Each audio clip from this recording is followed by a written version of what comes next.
저는 오늘 본문의 말씀을 주제로 기도의 중요성이라는 제목으로 말씀을 나누고자 합니다. 시편 32편 6절 말씀에 보니까요. 이로 말미암아 모든 경건한 자는 죄에서 떠난 자는 주를 만날 기회를 얻어서 주께 기도할지라 이렇게 나왔습니다. 죄에서 떠난 사람들은 하나님께 기도해야 된다. 언제요? 주를 만날 기회를 얻어서 주께 기도해야 된다는 것입니다. 하나님께서는 우리에게 기도할 수 있는 기회를 주시는 분이십니다. 여러분, 기도에 대한 생각이 떠올랐다. 또는 기도하고 싶다라는 마음이 떠올랐을 때는 즉시로 기도해야 되는 타이밍입니다. 주를 만날 기회를 얻어서 주께 기도할지라 라고 말씀하고 있어요. 기회가 있다는 것입니다. 기도할 수 있는 기회가 있어요. 그 기회를 절대로 놓치면 안 됩니다. 세상의 만사가 기회가 있어요. 기회가 찾아왔을 때 기회를 놓치면은 손해가 오는 것입니다. 영적인 세계에서도 똑같습니다. 기회가 왔는데 기도하지 않는다? 그러면 그 다음에는 손해가 다가오고요. 파멸이 다가와요. 파괴가 옵니다. 영적인 세계 안에서도 법칙이 다 있습니다. 그래서 여러분 한번 따라하겠습니다. 기도할 기회를 놓치지 말자. 기도할 기회를 절대로 놓쳐서는 안 돼요. 내가 기도할 생각이 떠올랐다. 기도라는 개념이 내 머릿속에서 떠올랐다. 그러면 즉시로 기도해야 돼요. 방언할 수 있는 사람들은 방언 바로 시작해야 되고요. 그리고 방언을 못 하시는 분들은 마음속의 기도 또는 입술로의 기도를 바로 시작하셔야 됩니다. 믿으십니까? 이로 말미암아 모든 경건한 자, 죄에서 떠난 자는 주를 만날 기회를 얻어서 주께 기도할지라. 뒤에서 말합니다. 진실로 홍수가 범람할지라도 그에게 미치지 못하리이다 라고 말씀하셨습니다. 인생의 홍수가 다가옵니다. 근데 그거를 막을 수 있는 방법이 바로 기회를 놓치지 않고 기도할 타이밍을 놓치지 않고 기도하는 것입니다. 할렐루야. 7절은 말해줍니다. 주는 나의 은신처이오니. 은신처가 피하는 곳, 위기를 모면하는 비밀한 장소죠. 주는 나의 은신처이오니 환난에서 나를 보호하시고 구원의 노래로 나를 두르시리이다 라고 말씀하고 있습니다. 이 다윗이 쓴 시인데요. 하나님께서 이 다윗을 위험 가운데서 보호해 주시니까 다윗이 내가 하나님께 찬양하게 될 것이다 라고 말해주고 있어요. 여러분, 이 구원의 노래로 나를 두르시이다. 하나님께서 나를 지켜주셨기 때문에 나오는 자연스러운 현상이에요. 하나님을 정말 내가 찬양하고 높여드리고 싶다. 내가 이런 어려움이 다가왔는데 내가 기도하였더니 하나님께서 피할 길을 내주셨다. 우리 가족을 보호해 주셨다. 나의 삶을 지켜주셨다. 하는 그런 간증이 있기 때문에 내가 하나님께 찬양하게 되는 것입니다. 할렐루야. 기도하는 사람은 도움을 얻게 되고 도움을 받은 사람들은 찬양하게 된다. 믿으십니까? 기도할 타이밍을 절대로 놓쳐서 안 돼요. 놓치지 말고 기도하고 놓치지 말고 회개 기도하고 죄 용서함 받고 죄 용서함 받으면 하나님께서 우리를 만지실 수 있고 우리의 삶에 역사하실 수 있습니다. 그러면 하나님이 도와주시면 위기를 피할 수 있어요. 모면할 수 있습니다. 그러면 내가 간증거리가 생기는 것이에요. 하나님이 날 이렇게 도와주셨구나 하면서 구원의 노래가 입술에서 저절로 나오게 된다. 그러니까 찬양하는 사람들은 기도하는 사람들이다. 믿으십니까? 기도하는 사람들은 하나님께 자기의 죄악을 회개하는 그 타이밍을 놓치지 않았다. 죄악을 회개하니까 거룩하신 하나님이 나의 삶 가운데 역사하시고 도와주시고 일하시고 하나님이 도와주시니까 전능자가 역사하시니까 나의 삶에 풀리지 않은 그 숙제가 풀려지게 되고 풀리지 않은 어려움이 풀려지게 되고 간증거리가 막 생겨나게 되는 것입니다. 이 어렵고 힘든 삶의 과정 가운데서 하나님이 도와주시니까 구원의 노래가 막 저절로 입에서 나오는 것입니다. 이런 선순환 속으로 들어가시길 간절히 축원드립니다. 우리는 악순환 속으로 들어가서는 절대로 안 돼요. 입에서 찬양이 나오지 않는 사람들, 하나님께 찬양이 안 나오는 것이에요. 경험한 것이 없으니까. 경험을 하지 않은 이유는 무엇이냐? 타이밍이 왔을 때, 기회가 왔을 때 기도하지 않았다. 하나님 앞에 죄를 고백하지 않았다는 것입니다. 자, 이 앞선 절에 뭐라고 나와 있냐면요. 시편 30편 1절 말씀 보니까 허물이 죄죠. 죄의 사함을 받고 용서함을 받고 자신의 죄가 가려진 자는 복이 있도다. 자신의 죄가 예수님의 피로 가려진 사람이 복이 있도다. 성경 요한일서 말씀 보니까 모든 사람들이 죄가 있대요. 죄가 없다고 하면은 거짓말하는 것이다 라고 말씀하고 있습니다. 이 세상에 지극히 거룩한 자일지라도 그 속에 죄가 있어요. 죄랑 싸우려고 하지 않고 그냥 막 살아가는 사람들은 죄가 더 많겠죠. 크리스천들 안에서도. 모든 사람들이 다 죄를 범하였다고 로마서 6장은 말씀하고 있습니다. 로마서 말씀하고 있어요. 자, 그렇다면 여러분, 이 죄가 하나님 앞에 가려져야 되는 것이에요. 죄가 가려질 수 있는 방법은 기도밖에 없어요. 아시겠어요? 죄가 가려지면은 하나님 앞에 사함을 받고 우리가 홍수로부터 지켜줄 수가 있는 것입니다. 5절 말씀입니다. 내가 말하기를 내 허물을 죄를 여호와께 자복하리라 여호와께 말씀드리라 하고 주께 내 죄를 아뢰고 말씀드리고 내 죄악을 숨기지 아니하였더니 곧 주께서 내 죄악을 사하셨나이다 하면서 오늘의 본문이 나온 것이요. 이로 말미암아 모든 경건한 자는 주를 만날 기회를 얻어 주께 기도할지라 하고 있는 것입니다. 지금 다윗은 여기서 죄 용서함 받는 것이 너무나 중요한데 이 용서함 받는 길은 기도밖에 없다. 기도할 타이밍을 놓치지 말아라 라고 우리에게 말해주고 있는 것이요. 기도할 타이밍을 놓치지 말아라 라고 우리에게 말해주고 있는 것입니다. 할렐루야. 그래서 기도를 멀리하고 있는 사람들은 너무나 위험한 것이에요. 왜냐? 내가 타이밍을 얻어서 빨리빨리 죄를 처리해야 되는데 이 죄가 자꾸 쌓여가고 있어요. 하나의 죄가 있었는데 2개가 되고 2개의 죄가 4개가 되고 8개가 되고 자꾸 쌓이고 있어요. 이 죄를 빨리빨리 처리해야 돼. 우리가 만약에 택배기사들이 물건을 나르지 않고 그 물건을 자기 택배차에 쌓아놓기만 한다고 생각해보세요. 그 택배기사는 큰일 나는 것이에요. 나중에 돈도 못 받게 되는 것입니다. 우리라는 이 창고 안에 죄가 쌓일 수밖에 없는데 우리가 최대한 죄를 짓지 않으려고 노력해도 죄가 쌓일 수밖에 없는데 이 죄를 빨리빨리 처리해야 돼요. 어떤 사람들은 죄를 한가득 갖고 살고 있어요. 1년이 지났는데 수년이 지났는데 하나님께 고백하지 않아요. 하나님의 진노가 점점 쌓여져 가는 것이에요. 죄가 쌓여져 갈수록 하나님의 화가 점점 쌓여져 가는 것이에요.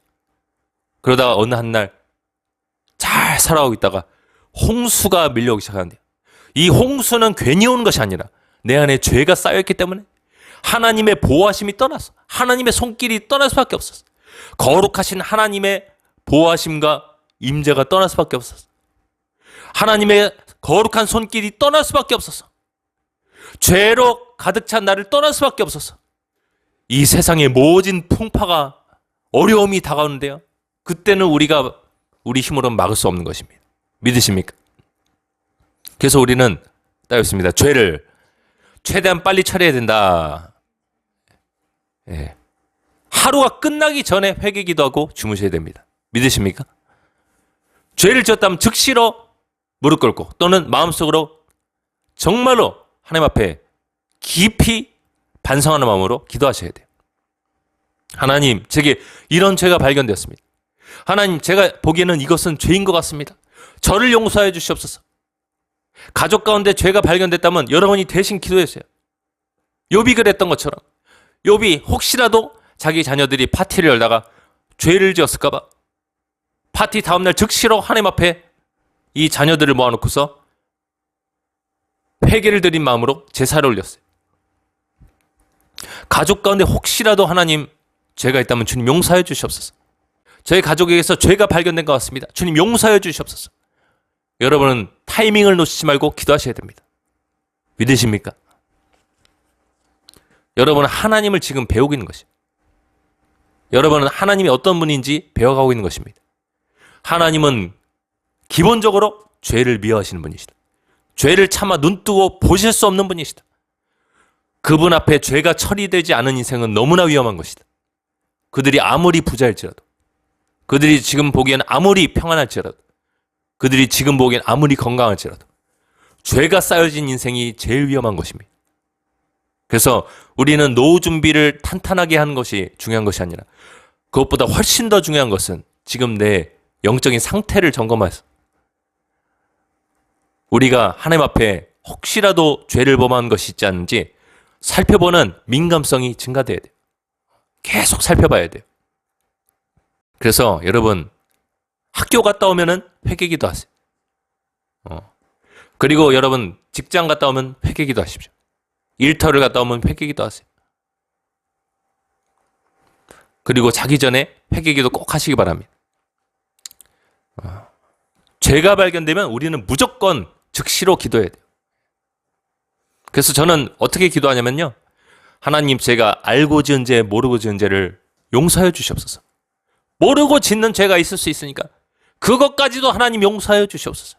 무릎 꿇고 기도하고 침대에서 기도하고 길을 걸어가도 기도하고 그렇게 기도하고 있습니다. 우리는 하나님 앞에 진토와 같아서 티끌과 같습니다. 먼지와 같아요. 흙과 같습니다. 우리는 아무리 우리 인생이 영광스러워 보이고 밝게 핀 꽃과 같아도 하나님께서 한번 호흡을 후 부르시면은 그 영광은 사라지게 되고 우리는 흙과 같이 없어져 버리는 것입니다.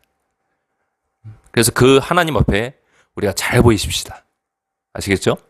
예수님께서 하나님의 말씀을 순종하지 않은 인생은 이렇게 위험한 것이다 라고 말씀하셨는데요. 누가복음 6장 46절부터의 말씀입니다.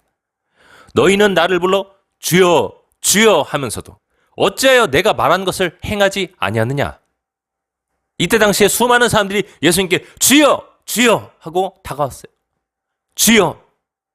근데 예수님은 짜증이 나가 계세요. 너희들은 나를 주여 주여 부르는데 왜 내가 그렇게 설교하고 너희들한테 말해준 것을 순종을 하지 않니? 이렇게 말씀하고 계신 것입니다. 여러분, 예수님의 명령 중에서 제일 기초적으로 중요한 명령 중에 하나가 바로 따겠습니다. 하루 1시간 이상 기도. 네. 베드로에게 말씀하셨죠? 겟세마네 동산에서 말씀하셨습니다. 너희가 깨어 1시간도 나와 함께 기도할 수 없더냐. 방언으로라도 기도하셔야 돼요. 그리고 어린 친구들은 영적으로 지금 성장하는 초심자들은 1시간 이상 기도까지 나가셔야 됩니다.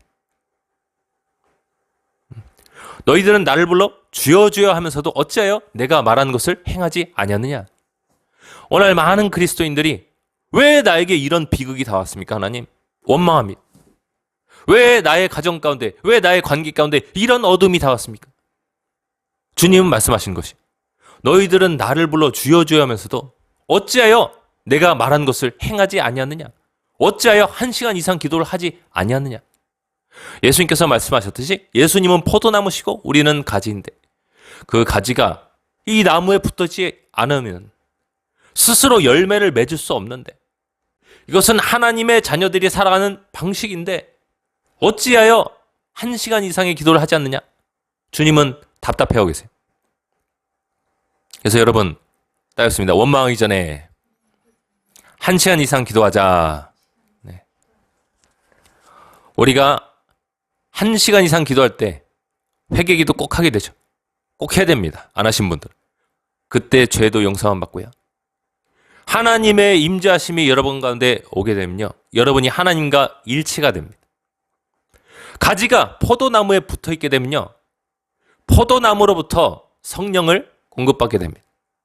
하나님의 말씀을 공급받게 됩니다. 기도할 때 나의 생각이 바뀝니다. 하나님의 생각으로 바뀝니다. 이 땅의 차원의 생각에서 머무르는 것이 아니라 하나님 차원의 생각으로 바뀌게 됩니다. 하나님께서 이사야서 말씀에 말씀하신 것처럼 내 길은 너의 길과 다르고 나의 생각은 너의 생각과 다르다고 말씀하시잖아요. 하나님 차원의 길을 깨닫고 하나님 차원의 생각을 깨달으려면 우린 반드시 기도해야 되는 것입니다. 성경 보고 기도하셔야 돼요. 성경 말씀이 내게 새롭게 떠오르고 그게 내 안에 이해가 되어지고 하려면 기도해야 돼요. 성경 말씀을 보는 것만으로는 불충분해요. 충분하지가 않습니다. 성경 본 다음에 기도해야 돼요. 그러면 성령님이 보았던 말씀을 다시 한번 가르쳐 주세요. 기름 부어주시면서 다시 한번 말씀하십니다. 그때 그 말씀이 그런 의미였지 하고서 깨달아지는 것입니다. 그래서 여러분, 다른 사람과 떠나서 예수님이 말씀하시길 아무도 없는 골방으로 들어가서 문을 닫고 기도하라라고 말씀하셨는데요. 아무도 없는 곳으로 가서 하나님과 은밀한 비밀한 시간을 가지는 것은 너무나 중요한 일이에요. 그때 하나님이 여러분을 만지실 수 있어요. 그때 하나님이 여러분 영 속에 말씀하실 수 있어요. 그 기회를 절대로 놓쳐서는 안 돼요. 특히 어떤 책임지고 있는 그런 부분이 많은 사람들은 은밀한 곳에 가서 기도해야 돼요. 가정의 부모들은 은밀한 곳에 가서 기도하셔야 돼요. 아이들보다 훨씬 더 많은 책임이 있습니다. 은밀한 곳에 가서 기도하세요. 기도할 대상이 많은 사람들은 은밀한 곳에 가서 기도하세요. 하나님께서 은밀한 중에 보시고요. 아주 밝히 드러나게 갚아주시는 것입니다. 믿으십니까? 47절에 내게 나와 내 말을 듣고 행하는 자마다 누구와 같은 것을 너희에게 보이리라. 집을 짓되 깊이 파고 땅속을 깊이 파고 주추를 한마디로 이 기초를 반석 위에 놓은 사람과 같으니 딱딱한 바위 반석 이 위에 놓은 사람과 같으니 큰 물이 나서 탕류가 그 집에 부딪히되 아주 세찬 홍수와 같은 탕류가 와서 부딪히되 잘 지었기 때문에 능히 요동하지 못하게 하였거니와. 우리 인생의 집이 무너지지 않는다. 누구가요? 예수님의 말씀을 듣고 행하는 사람들. 어떻게 행하냐? 말씀 읽고 기도할 때 행할 수 있습니다. 기도는 충전하는 거예요. 배터리 충전하는 것입니다. 핸드폰에 아무리 많은 좋은 어플이 깔려 있어도 충전하지 않으면 쓸 수 있어요? 없어요? 없습니다. 많은 어플들은 기능인데 이거는 성경 말씀이에요. 근데 이 성경 말씀들을 여러분 삶 가운데 적용하고 이 말씀들이 이루어지게 하려면 여러분 기도하셔야 돼요. 기도에 충전 시간이 필요한 것이 예수님 곁에 내가 붙어있는 시간이 필요해요. 기계에 선을 꽂지 않았는데 기계를 무선 충전기 위에 올려놓지 않았는데 충전 절대로 안 됩니다. 충전 안 돼요.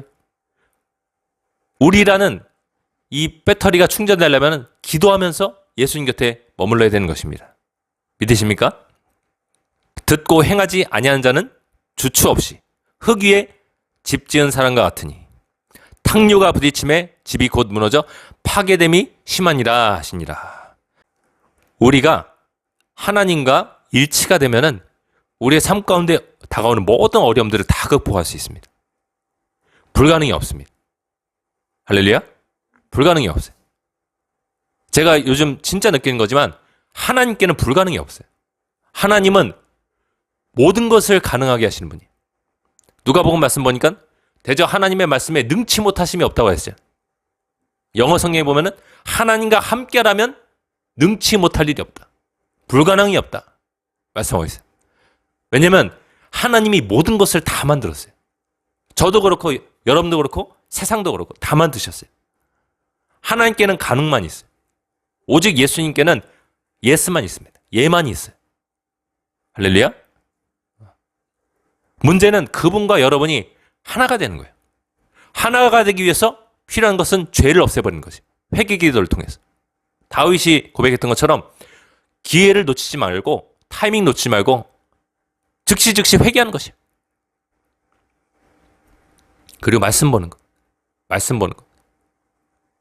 이 두 가지를 절대로 놓쳐서는 안 되는 거죠. 어떤 사람들은 내가 말세의 징조를 다 한다. 예수님이 다시 오시는 거 나 준비할 수 있다. 이러면서 기도를 안 해요. 말세 징조 유튜브 채널을 통해서 다 보고 이쯤이면 예수님 오시겠지.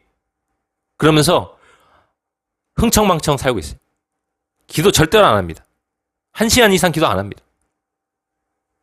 근데 예수님이 뭐라고 말씀하시냐면은 온 지구상이 임하는 이 환난날을 준비하려면은 너희들이 기도하며 깨어있으라 말씀하셨어요. 기도하며 깨어있어. 기도하지 않으면은 그 마지막 때 환난이 다가오기 전에 예수님이 재림하시는데요. 그때 들림 못 받습니다. 들림 못 받아요. 야, 너 평소에 나랑 동행하지 않고 이제 와서 내가 너 휴거시키게 해달라고? 예수님 안 속습니다. 알겠습니다. 평소에 깨어 기도하자. 하나님, 저는 모든 말세의 징조를 다 합니다. 그 징조가 벌어질 때쯤이면 제가 하나님께 돌아가겠습니다. 이렇게 생각하는 사람도 있어요. 제일 바보인 거예요. 제일 바보인 것입니다. 그 징조는 예수님이 오실 때를 보여주는 것이지, 그 징조를 안다는 것이 여러분을 휴거 받도록 절대로 못 도와줍니다. 네. 여러분이 휴거되는 것은 여러분의 거룩성에 달려있어요. 다른 말로 하면 여러분이 하나님과 하나가 되려고 노력했냐? 하나님과 시간을 보내려고 노력했냐? 그거에 달려있어요. 여러분이 공중에 들려지는 것은 신랑이신 예수님과 신부가 함께 만나는 것인데, 여러분이 신부가 돼야 돼요. 신랑이 이때쯤 오겠지 알고 있는 신부가 있어요. 그런데 이 신부가 다른 남자랑 막 놀아요. 가깝게 지내. 사랑을 나눠요. 이때쯤 나 신랑이 오는 거 알고 있어. 근데 신랑이 올 때 그 신부를 데려갈까요? 안 데려가요, 여러분. 안 데려가요. 신랑의 마음에 들어야 그 신부가 신랑과 결혼할 수 있는 것입니다. 그 방법은 다른 게 아니라 우리가 하나님과 깨어 기도하고 죄에서 떠나는 것입니다. 하나님 보시기에 이 정도면 정말로 아름다운 내 신부다 하고 인정을 받아야 돼요. 그래서 예수님이 깨어서 기도하라고 말씀하신 것이에요. 자, 오늘 본문 시편 32편 8절 말씀인데요. 내가 네 갈 길을 가르쳐 보이고 너를 주목하여 훈계하리로다 라고 말씀하겠어요. 우리가 죄에서 떠나서 기도할 타이밍을 얻고 하나님 앞에 죄를 용서함 받고 하나님께 기도하게 되면 하나님이 주시는 축복 중에 하나가 따겠습니다. 하나님께서 그의 삶을 인도해 주신다. 예. 저는 그런 경험을 많이 합니다. 나의 생각이 하나님의 생각과 처음에 달라요. 난 이게 옳은 것 같아. 이게 좋은 길 같아. 이게 나의 삶을 든든하게 지켜줄 수 있을 것 같아. 그런데 기도하고 있으면 하나님이 그 생각은 잘못되었다. 나의 생각은 너의 생각과 다르다. 나의 뜻은 이것이다. 너에게 있어서 가장 좋은 길은 바로 이것이야 라고 말씀해 줄 때가 있어요. 내가 네 갈 길을 가르쳐 보여준다. 하나님이 약속하십니다. 그리고 한글 성경에는 너를 주목하여 훈계하리로다 라고 말씀하고 있는데, 영어 성경에 보면요, 또 원어 성경에 보면은 내 눈으로 너를 인도하리라 라고 말씀하셨어요. 여러분, 하나님의 눈으로 여러분을 인도해 주신다. 하나님은 모든 것을 다 꿰뚫어 보시는 눈을 갖고 계십니다. 할렐루야. 모든 길들을 다 꿰뚫어 보시는 눈을 갖고 계신 분이 하나님이세요. 그분이 나를 인도해 주시면은 내가 모든 것을 다 몰라도 상관없는 것이에요. 하늘의 도움을 받는 사람들은 기도하는 사람들이다. 믿으십니까? 기도하면은 모든 것을 다 꿰뚫어 보시는 눈을 갖고 계신 전지전능하신 하나님께서 그의 삶을 인도해 주신다. 목자와 같이 인도해 주신다.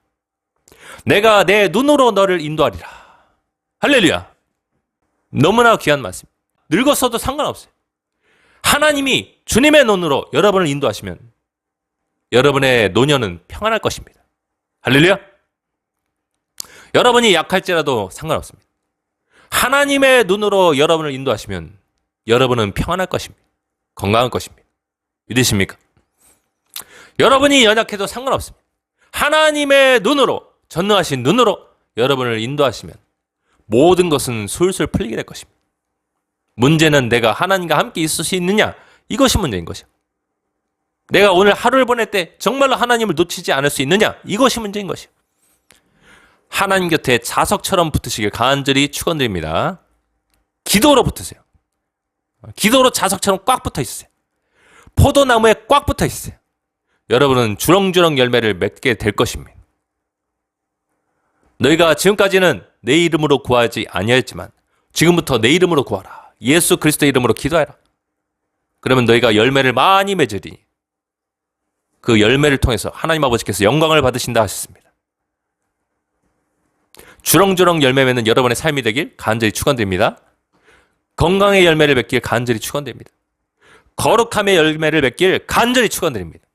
삶의 형통함의 열매를 맺길 간절히 축원드립니다. 9절 말씀에 너희는 무지한 멍청한 말이나 노새같이 되지 말지어다. 노새는 말처럼 생긴 또 다른 동물입니다. 너희는 무지한 말이나 노새같이 되지 말지어다. 여러분, 이런 동물들은 잘 제어가 안 돼요. 통제가 안 돼요. 그래서 이 동물들한테 우리가 뭐를 씌우냐면은 재갈과 굴레를 씌웁니다. 입에 딱 물린 재갈을 통해서 이 동물들을 가라 또는 멈춰라 이렇게 막 당기고 채찍 같은 걸로 쳐가지고 복종시켜요. 근데 하나님은 뭐라 말씀하시냐면 그것들은 재갈과 굴레로 단속하지 않으면 너에게 가까이 가지 아니하리로다라고 말씀하셨습니다. 그러니까 억지로 막 끌거나 쳐야지 이 동물들은 복종하지만 너희는 그렇게 하지 마. 인생의 채찍을 통해서 복종하지 마. 어려움이 왔을 때 뒤늦게 깨닫고 복종하지 마. 하나님이 말씀하시는 것이. 그러니까 한마디로 기도의 타이밍 절대 놓치지 마. 기도하면은 너 산다니까. 기도하면 술술 풀릴 수 있다니까 말씀하시는 것입니다. 현명한 사람은 깨달을진저 기도할 타이밍을 절대 놓치지 말자. 기도하면 우리가 하나님과 일치가 됩니다. 하나가 돼요. 그러면 우리가 꼭 그렇게 매맞지 않아도 형통한 길로 가게 됩니다. 믿으십니까? 마지막 10절에 악인에게는 많은 슬픔이 있으나 따입습니다. 여호와를 신뢰한 자에게는 인자하심이 두르리로다. 할렐루야. 하나님의 인자하심이 아주 사랑이 많으시고 우리를 돌봐주시는 그 은총이 우리 하나님을 신뢰하며 믿고 따르는 순종하는 사람들에게 함께 하신다. 믿으십니까? 그러한 인생이 되길 여러분 간절히 축원드립니다. 우린 절대로 말이나 노새처럼 되어서는 안 돼. 억지로 막 뒤늦게 매맞으면서 순종하는 그런 멍청한 무지한 말과 노새처럼 돼서는 안 돼요. 우리는 지각을 갖고 있는 사람들이잖아요. 하나님의 형상으로 하나님의 모양대로 지음받은 하나님의 자녀들입니다. 자녀들은 무조건 부모를 사랑하고 따라야 돼요. 영적인 아버지이신 여호와 하나님은 순종하고 따라야 됩니다. 우리를 구원하신 예수님 순종하고 따라야 됩니다. 꼭 그렇게 명확하게 환난과 징계를 통해서 말씀하지 않으셔도 세밀하게 깨닫고 순종해야지. 내가 잘못됐어. 고쳐야지. 이렇게 하는 사람들에게 복이 있을진저. 할렐루야. 네. 그래서 말씀을 맺겠는데요. 여러분, 그래서 주일이 중요한 것입니다. 주님의 날, 주일. 십자가에 우리를 위해서 달려 죽으시고 부활하신 예수님의 날인 이 주일이, 일요일이 중요한 것입니다. 이 일요일에 예배드린 것은 원래 신약 초대교회 성도들의 습관이었어요. 예수님이 부활하신 일요일에 함께 모여서 예배드리고 말씀 듣고 하나님 앞에 헌금 드리고 했던 것은 거룩한 습관이었습니다. 하나님과 일치된 날이다. 믿으십니까? 일주일의 하루를 내가 하나님과 함께 시간을 보내면서 내가 죄악에서 좀 더 벗어나고 하나님께로 가까이 나가는 중요한 날이다. 이 날은 절대로 소홀히 여기서는 안 된다는 것입니다. 사도행전 20장 7절 말씀입니다. 그 주간의 첫날에, 한마디로 일요일에, 예수님이 부활하신 일요일에 우리가 떡을 떼려 하여 모였더니, 떡을 뗀다는 것이 무엇이냐면 예수님의 찢겨진 살을 기념하는 성찬식을 가졌다는 것을 뜻합니다. 예수님이 십자가에 달려 돌아가시기 전날 밤에 떡을 떼서 어떻게 하셨죠? 제자들에게 나눠주셨죠. 그렇죠? 그것을 기억하면서 똑같이 하는 것이에요. 그것을 언제 했다? 일요일에 했다. 그 주간의 첫날에 우리가 떡을 떼려 하여 모였더니, 한마디로 예수님을 기억하고 그분과 함께 하려고 모였더니 바울이 이튿날 떠나고자 하여 그들에게 강론하세 말을 밤중까지 계속하며, 한마디로 설교를 밤중까지 계속했다. 이때 유도고라는 청년이 이 밤중까지 이어지는 설교가 너무 길어가지고 2층에서 난간에서 꾸벅꾸벅 졸다가 난간에서 뚝 떨어져가지고 숨이 끊어졌어요. 죽었어요. 그때 사도 바울이 가까이 가서 막 사람들이 당황하고 있을 때 그 당황한 모습들을 다 멈추라 하고 기도를 해줬더니 이 청년이 살아났다. 사람들이 적지 않은 위로를 받았다. 하나님이 죽은 자를 살렸어요. 근데 이 이야기에서의 중요한 점이 무엇이냐면은 하나님의 말씀을 밤과 낮으로 가까이 했다. 예수님을 밤과 낮으로 가까이 했다라는 것입니다. 언제요?